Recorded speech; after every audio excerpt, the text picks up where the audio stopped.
Hello everybody, welcome back to Let's Play Aristocratic 4 Kaiserreich Ireland. Let us continue on from the last left off. So, we have been trying our best to swing things in favor of the Kingdom of Spain down here in Spain. Crazy, I know. So far, I feel like we're doing a pretty okay job. We're trying to secure this port right here. I mean, really what we're trying to do is make sure this ante just doesn't have the supplies they need to really do anything of importance. We then want to make sure that you guys... I mean, we've already... Can only deploy 2 more units, huh? Let's deploy these 2. Let's have it set that nobody else right now can deploy. Let's get up to 6 and 2 for right now. Should be fine. I'm a little worried about our armed forces, I'll be honest. They're not really where we want to be. We're getting aircraft right now. We should be trying to get our way up to tanks sooner as well. Excellent. Okay, we secured this port. And I think that should mean that you get back up to high. No, you're still waiting, huh? Where are all of your units? You send all your troops down south? Not what I would have done, to be quite honest with you. Now, if we can get maybe like some support here. You're on force attack, huh? I'm not really super happy with that, to be honest with you. Ancestral ties. No. Where was the there it is. Okay. We've not been drawn into the German sphere of influence. We've avoided being drawn into any influence. We have a research slot here as well. Appeal to loyalists, appeal to nationalists. Oh, we can actually now finally start to do something here. So let's make our way to a new constitution. After facing economic depression, international interference, and a collapse of policing in the north, Ireland has come out on the other side, still a strong independent state, and more unified at one at that. As the country begins to put itself back together, the people have agreed that if peace and prosperity is maintained, change is necessary. Politicians and the populace from across the political spectrum have agreed that a brand new constitution, created through cooperation and careful consideration, is what the country needs to secure its political future. This new constitution, or the Bunriacht, is to be co-drafted in Irish and English with the assistant of writer and teacher Michael O. Garbata and Richard O. Fulunda, renowned writer, editor, and founder of Cobra, the Shentin, a branch of the Gaelic Lead. Many articles of the current constitution we carried over as they work well. They're not contentious, but there are so many sectors that are subject to debate. Each party is vying for influence over what is to be included, and they will all have made their positions on these issues very clear. As the time comes to finalize these articles, it must be decided which direction the country will take and how it will be able to affect society going forward. Okay, 5% more stability. Happy to see that. Again, the Greek volunteers, you're not really doing anything. I don't like this. They still have a port here. Can I deal with that? Let's send a red army here for a second. So let's see if we can maybe... 2 divisions. Okay. I need you to start pushing your way back. You come this way. It's been more than 15 years since Abram na Buffian, or A Soldier's Song, was officially adopted as a national anthem. This song was words written by Peter Kearney and music by him and Patrick Henney. First emerged in 1910, with the now widespread lyrics in Irish being publicized by Liam O'Rinn in 1923. It follows a long tradition of emotive patriotic songs, speaking of an Ireland from long ago that now calls again to be defended against her enemies and oppressors. Making the composition all the more meaningful, however, was its popularity among Irish volunteers leading up to 1916, and later in the Fergal prison camp, where many were interned afterwards. To an extent that it was unofficially known as the Sinn Féin anthem. What began life as a jaunty marching song has been constructed into a string national anthem. This has been helped in noticeable part by the reworking of the song with a full orchestra, and also for a marching band, as well as a chorus, transforming the song and adding an appropriate amount of gravitas, depending on the occasion. Yet, as with all things in relatively new independent countries such as Ireland, there are questions over hang it. As a piece of music that is profoundly unashamedly associated with the nationalist tradition, some have doubted its ability to act as an olive branch to those who may have originally been or remain loyalists. Others feel that the official status of the Irish language translation, despite the song being originally written in English, is off-putting to poor speakers of the language, or that the melody is suitable for but the lyrics lackluster. Yet others agree all with the sentiment that the song, but feel that they are older, potentially more legitimate anthems, so we found in the plethora of places that make up the Irish musical tradition. Okay, 0.5 student stability. 10 political power. I don't know why the hell you'd ever take that. Or, okay, no, it's as good as it is. Give me 0.5 stability. Like, that's not even a choice. Not even a choice. Okay, I want you here. I want you to move to this province. I have a feeling we can maybe get a little bit of a flank. The form of the Republic. The first question facing the drafters is how the Republic is composed and how its governance shall function. The first option, supported by Sinn Féin, maintains a system similar to the current Ulster privileges, whereby the northeastern counties' councils maintain greater autonomy. The President's Council of State is guaranteed loyalist representation, and loyalists have a permanent presence in the cabinet in some form of the new official role of Minister of Ulster Affairs. There is some apprehension with nationalists who wish to see this change in a new constitution rather than a status quo. The UDP and the NDP, however, are pushing even further, asking for full devolution for the northeastern 6 counties codified into the constitution. The northeast 6 counties of Ulster shall have the right to hold a Naval parliament in areas of competence as defined by law. This would effectively turn those counties into an autonomous region, dominated by a loyalist. There's huge pushback from nationalists who see this as akin to returning to partition, despite writing assurances against open discrimination. So right now, we are Labour and the NDP. So we're kind of more for this option, as just what our party is. On the other side, AN and interestingly, the PLP are pushing for a unitary republic directed by Dublin. The sole and executive power of making laws for the state is hereby vested in the Oireachtas. No other legislative authority has the power to make laws for the state. This, along with the sections emphasizing the primacy of the Dáil Éireann in Dublin, will certainly go far to unifying the country, removing the autonomy exception for the Council in the North. The PLP wish to give more concessions to loyalists, but as they compromise, both parties have agreed to maintain Brooke's position and a limit guaranteed representation in the Dáil. So the PLP is the Radical Socialist. Okay. A novel approach favored by SC is to have each province hold its own regional assembly. Each of the 4 provinces shall have the right to hold a federal assembly with areas of competence as prescribed by law. This American-inspired approach is one that has not been considered before, but it could allow for each province to tackle regional problems more efficiently, particularly tensions regarding local populations of nationalists and loyalists. So status quo, it is going to be, okay, we remove disproportionate loyal representation, we lose stability, lose resource efficiency gain, more local manpower. I'm assuming that's just affecting the North. The nationalists will be more mad. The loyalists will be happier. Unlocks decisions to gradually decrease national unrest and loyalty anger. Timothy Smitty will be dismissed from his position as advisor. Is he one of my guys? He is. I like him. Appoint political advisor Basil Brooke. He cannot be removed. Okay. I'm guessing it just chooses like a random person to get rid of. Devolution for the North. The nationalists hate this. A lot more than status quo. A unified state, which basically is going to do the opposite. I'm kind of thinking we do the Federation. I think that's kind of more of a, maybe an interesting choice here. Modifier elected countrymen, more consumer factories, but we get more stability, more local resources. Unlocks decisions to gradually decrease unrest. More easily than any other options, which become available after completing decision to convene federal assemblies in each of the 4 provinces. You know what? Let's do a federation. Let's make Ireland into a federal state. We'll see how that goes. Highlands declared a war on the Ottoman Empire. That is fine. What do we want? What do we want on you? Cheaper. I'm going to say cheaper is kind of okay, especially for what we're doing here. Yeah, 2-2. 1 very weak. I want to push into CNT. If we can take this port from them, I think that would be quite nice. Burgos has fallen. Okay, we'll see how this goes. The form of the presidency. The form of the presidency is a hotly debated issue. The term length, elections, the eligibility criteria all have to be settled. What powers the president should have in dispute? Currently, Utrecht Éireann has the broad executive powers defined by a patchwork system of acts, statutory instruments, and case law, with only a brief mention of the post in current constitution. The place of power of the president must be clearly defined, lest a position edge closer towards authoritarianism.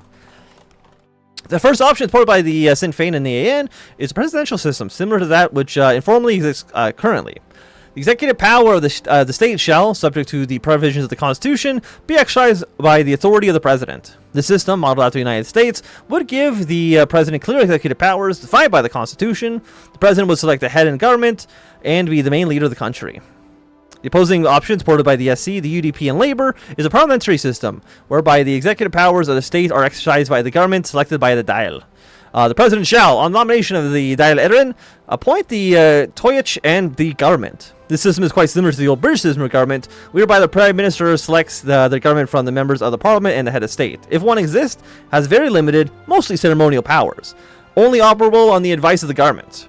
Additionally, following the adoption of the Constitution, a new president will be elected from the ceremonial head of state, and the current role of Premier Air will be renamed to the Taoiseach, literally meaning chieftain, to better demonstrate the new executive powers. An uncommon system proposed by members of the PLP and the NDP is a mixed system, where the president will have some executive power, but selects their government from the Dáil Éireann, and shares executive power with the Dáil selected Premier.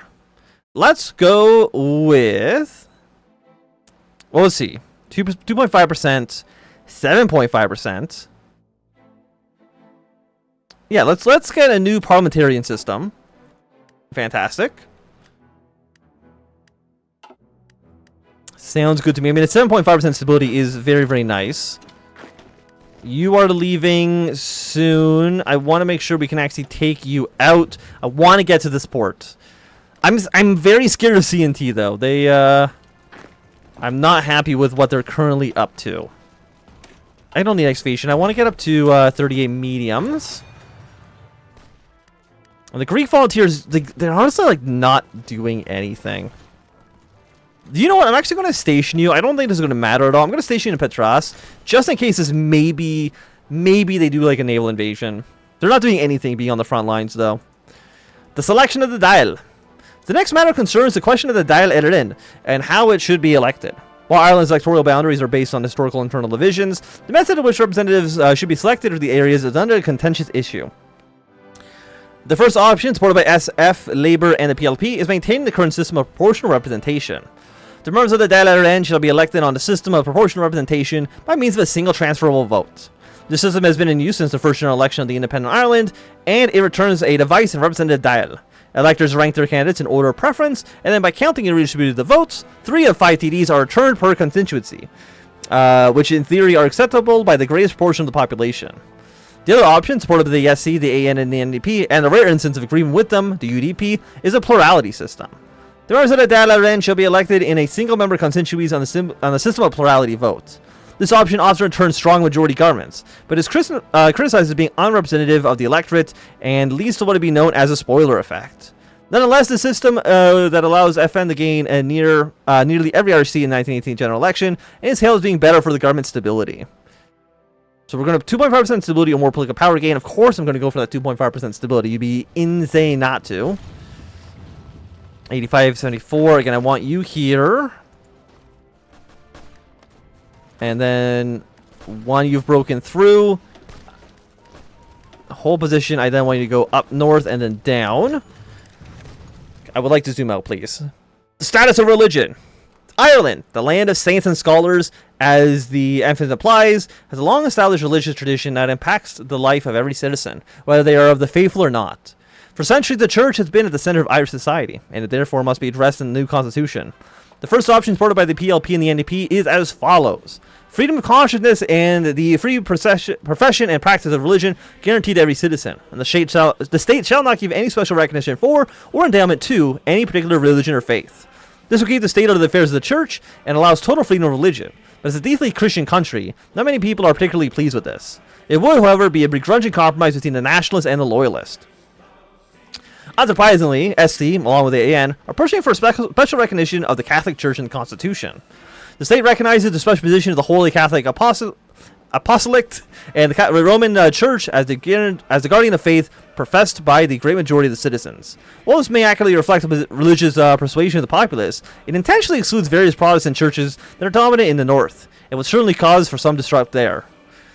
A solution to this is being pushed forward by the UDP, with support of Labour and SF, which, with the addition of this following section, The state also recognizes the Church of Ireland, the Presbyterian Church of Ireland, the Methodist Church of Ireland, the Religious Society of Friends of Ireland, as well as the Jewish congregations and other religious dominations existing in Ireland as a date to the coming into operation of this constitution.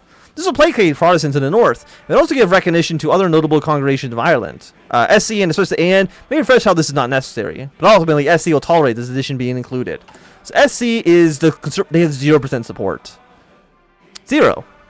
Literally none. Who cares what the hell that they say about anything? Negative. Okay, that's just bad. Loyalist anger will decrease. I mean, 25 political power. Let's recognize every religion in Ireland because I will be a nice boy. And I like, why not?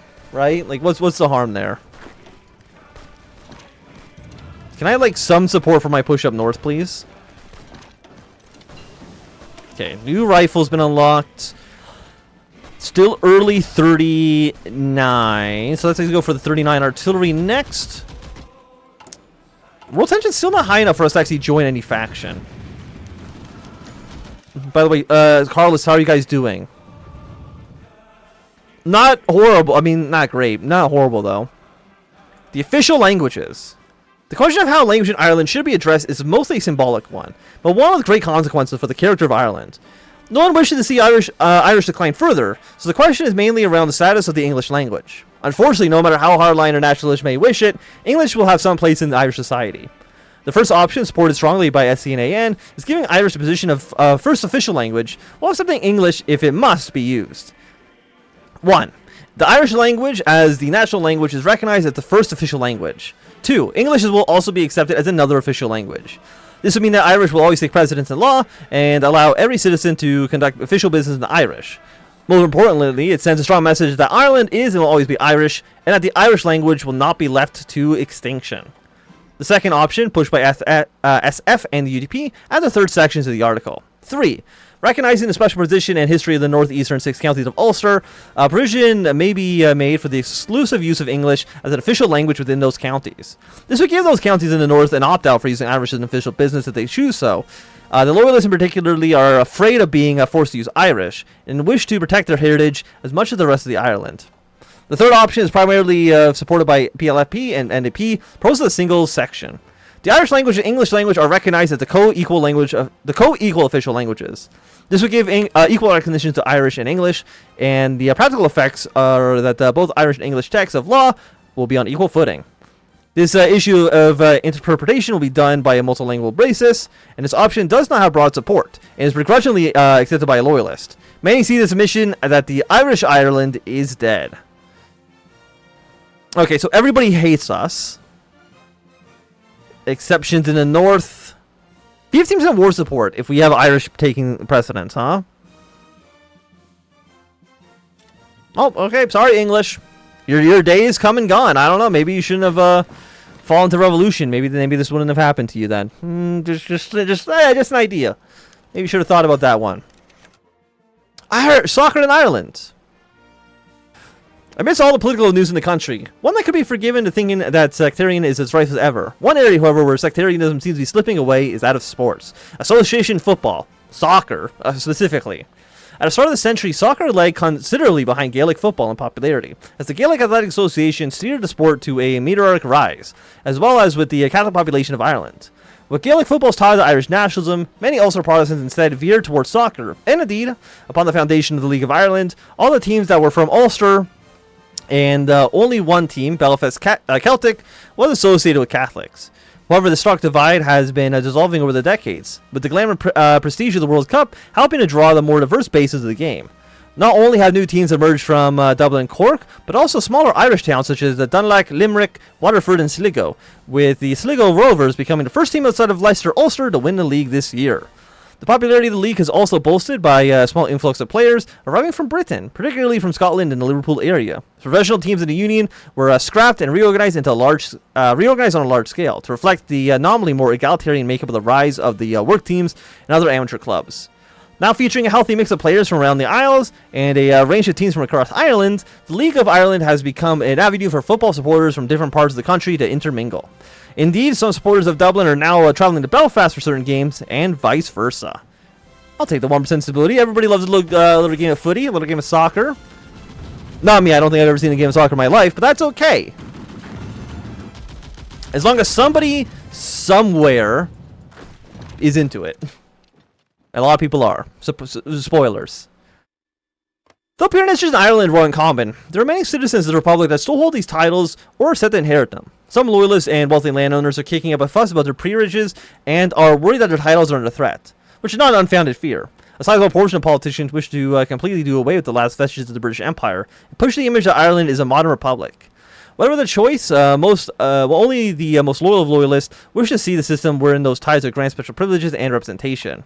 The first option is simple. There will be no titles at all, and no citizen can accept one.